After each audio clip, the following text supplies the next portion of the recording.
భారత్పై అమెరికా సుంకాలు విధించిన నేపథ్యంలో ఢిల్లీ మాస్కో అనుబంధం తెరమీదకొచ్చింది. రష్యాతో భారత్ చమురు కొనడం నచ్చకే భారత్పై అమెరికా 25% సుంకాలు విధించిన సంగతి తెలిసిందే. అయితే 1947 నుంచే ఢిల్లీ మాస్కో మధ్య అనుబంధం కొనసాగుతోంది. ప్రధానంగా అమెరికా అప్పటి సోవియట్ యూనియన్ మధ్య ప్రచ్ఛన్న యుద్ధం కొనసాగిన రోజుల్లో కూడా మాస్కోతో ఢిల్లీ సత్సంబంధాలు నెరిపింది.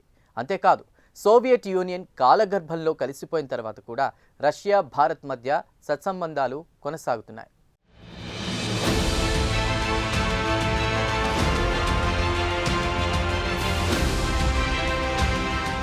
భారత్ రష్యా అనుబంధం ఇప్పటిది కాదు. ఈ అనుబంధానికి దశాబ్దాల చరిత్ర ఉంది. 1947 ఏప్రిల్ నుంచే రెండు దేశాల మధ్య సత్సంబంధాలున్నాయి. ప్రధానంగా అమెరికా అప్పటి సోవియట్ యూనియన్ మధ్య ప్రచ్ఛన్న యుద్ధం కొనసాగిన రోజుల్లో కూడా మాస్కోతో ఢిల్లీకి సత్సంబంధాలున్నాయి. అయితే సోవియట్ యూనియన్ కాలగర్భంలో కలిసిపోయిన తర్వాత కూడా రష్యా భారత్ మధ్య సత్సంబంధాలు కొనసాగుతున్నాయి.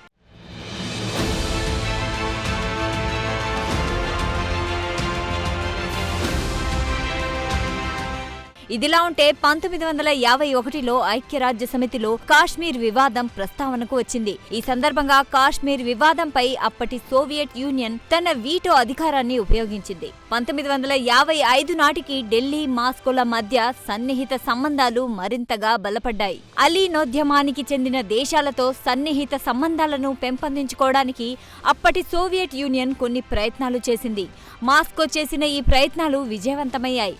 దీని ఫలితంగా ఢిల్లీ మాస్కో మధ్య ద్వైపాక్షిక సంబంధాలు మరింతగా బలపడ్డాయి. ఇందులో భాగంగా 1955 జూన్లో అప్పటి భారత ప్రధాని పండిత్ జవహర్ లాల్ నెహ్రూ అలనాటి సోవియట్ యూనియన్ లో పర్యటించారు. దీనికి కొనసాగింపుగా 1955 ఏడాది చివరిలో రష్యా నేత నికితా క్రుష్చెవ్ భారతదేశంలో పర్యటించారు. 1962లో భారత్ చైనా మధ్య యుద్ధం జరిగింది. ఈ యుద్ధంలో చైనాకు అప్పటి సోవియట్ యూనియన్ మద్దతు పలుకుతుందని చాలా మంది భావించారు. అయితే అందరి అంచనాలను తలకిందులు చేస్తూ మాస్కో తటస్థ వైఖరి అవలంబించింది.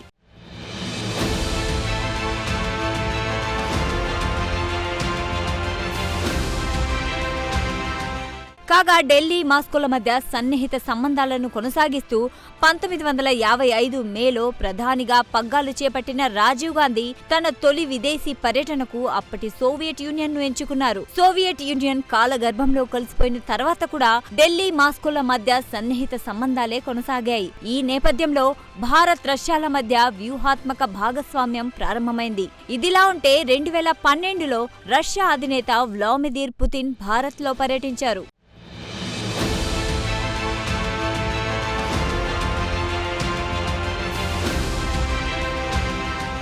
అనేక అంశాలపై భారత్ రష్యా మధ్య వ్యూహాత్మక భాగస్వామ్యం ఉంది. ఇందులో 5 ప్రధాన భాగాలున్నాయి. రక్షణ, పౌర అణుశక్తి, తీవ్రవాద వ్యతిరేక సహకారం ఈ వ్యూహాత్మక భాగస్వామ్యంలో కీలకమైనవి.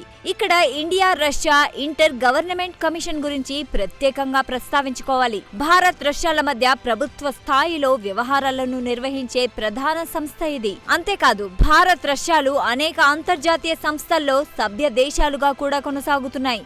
ఐక్యరాజ్య సమితి భద్రతా మండలిలో శాశ్వత సభ్యత్వాన్ని భారతదేశం చాలా కాలంగా కోరుతోంది. అయితే ఈ విషయంలో భారత్కు అండగా నిలుస్తోంది రష్యా.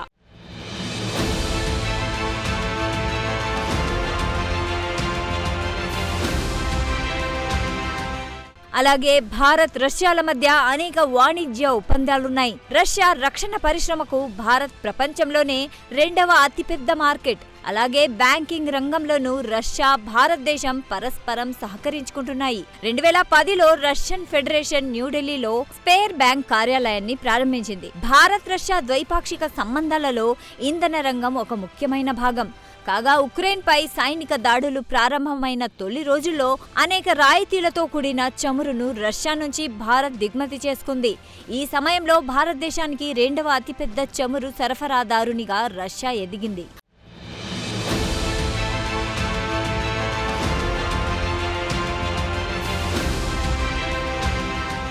అణుశక్తి రంగంలో కూడా భారత్ రష్యా మధ్య అనేక ఒప్పందాలున్నాయి. 2009 నవంబర్ 7వ తేదీన రష్యాతో భారతదేశం ఒక కొత్త అణు ఒప్పందంపై సంతకాలు చేసింది. అంతకుముందు 2 దేశాల మధ్య కొన్ని ఒప్పందాలున్నాయి.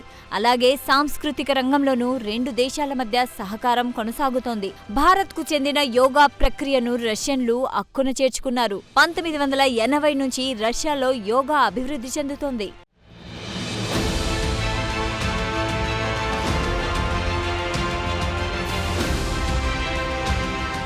మొత్తం మీద భారత్ రష్యా మధ్య అనేక రంగాలలో సహకారం 7 దశాబ్దాల నుంచి కొనసాగుతోంది.